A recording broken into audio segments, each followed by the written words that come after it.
the Minecraft title screen.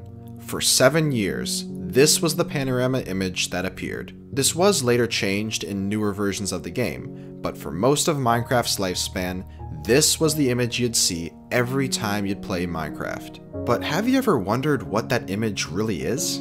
Is it a real Minecraft world that you can generate? Well, let's not get too ahead of ourselves. Today, we have a lot to cover. Let's start with the history of the Minecraft title screen. In the early days, it wasn't anything too special. The background was just plain old dirt. But when Minecraft Beta 1.8 was released, the title screen was completely overhauled with a brand new moving panorama background. And it stuck. In fact, I'd say that it stuck around so long that almost every seasoned Minecraft player is certainly familiar with this particular title screen. And that's when a programmer by the name of Tom Latsko got the idea. After watching my video about the pack.png project, he got inspired to also try to find the actual seed of the title screen image. At first glance, it almost seemed impossible. This image is so blurry that there couldn't be any way to get any useful information out of it. However, by looking into the game's files, you'll find this: 6 images that make up the title screen panorama. Here we can see a lot more detail, as the game itself creates a blur overlay when shown on the title screen. With those image files, Tom started to do some research to see if the idea was viable. Now at first glance of the images, the terrain doesn't look like what you'd see in modern versions of Minecraft. If the seed was to be reverse engineered, it's crucial that it's known exactly which version of the game that this image was taken in. At first, this was a bit worrying, because between versions Beta 1.7 and 1.8, Notch was working on massive changes to the world generation system. If this image was taken sometime in between those versions, the chances of finding this image would be next to impossible, as the development versions of this world generator are pretty much non-existent. But luckily, this wasn't the case at all. It was as simple as taking a look at the image's metadata, which showed exactly when the image was saved: June 27th, 2011. Now this date is really important to know, as this was months before the Beta 1.8 pre-release was distributed, and even before Beta 1.7 was released. This pretty much confirms that the world generation system either had to be Beta 1.6 or Beta 1.7, as it was pretty much identical in both versions.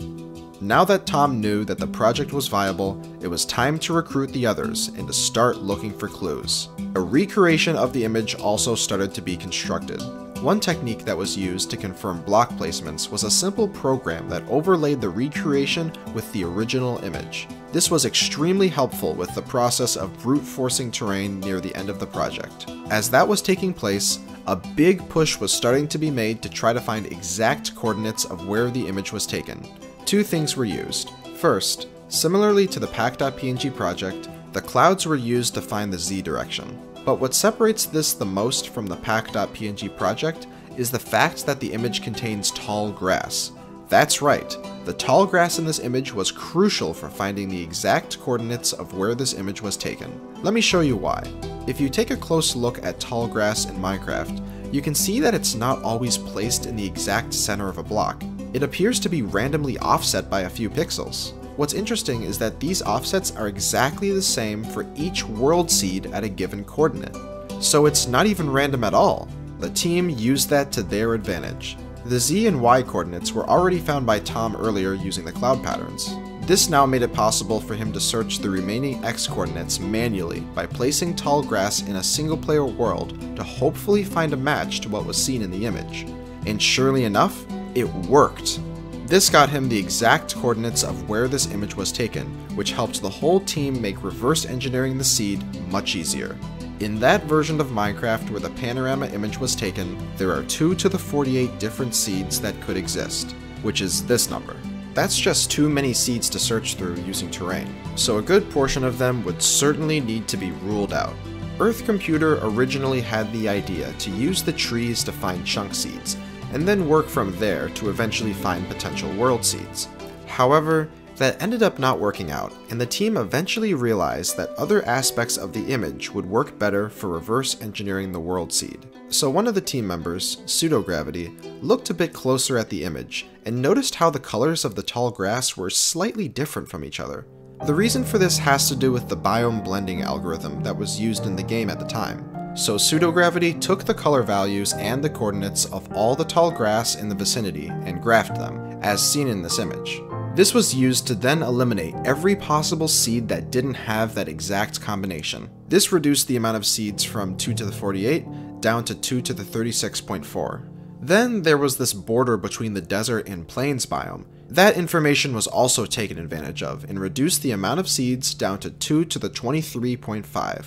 At this point, enough seeds were ruled out to finally be able to brute force the terrain itself. This process usually takes a very long time, about 1,000 to 5,000 seeds per second on a typical CPU.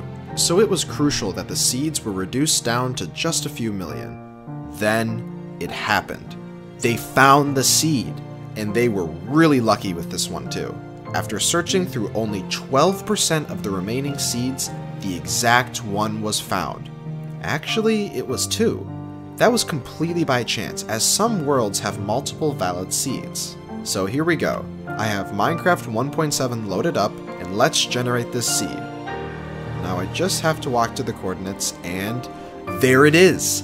It's actually real! This is the actual world that is on the Minecraft title screen, and now anyone is able to play on that exact map.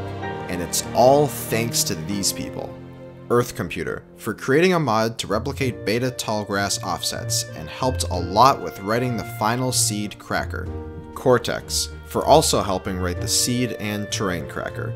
Dutchin18, for writing the cube map mod used for the recreation overlay and helping reverse engineer and test tall grass climate values.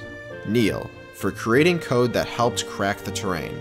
Tom Latsko, for starting the project by finding the Minecraft version and coordinates, as well as making the recreation overlay website. Pseudogravity, for measuring the colors of the tall grass and for writing the program that reversed mapped the colors into ranges of possible climate values. There were many other great people that helped with the project, and the full list can be seen in the video description. I also want to thank the contributors to the Minecraft at Home project. A good portion of the processing power used for the project came from the volunteers that contributed their resources to Minecraft at Home. 54.5 exaflops of processing power ended up being used, and if you want to contribute some of your extra computing power to future projects that Minecraft at Home has to offer, like finding the tallest cactus or even the pack.png project, click the link below. They can use all the help we can get, so I'd go for it. For years, everyone who played Minecraft saw this image in the title screen. To be able to play the game in that same world, to many, was just a dream. But now, it's a reality. So go. Type in the seed. Load that world. Build your house. Right in the same world as the Minecraft title screen.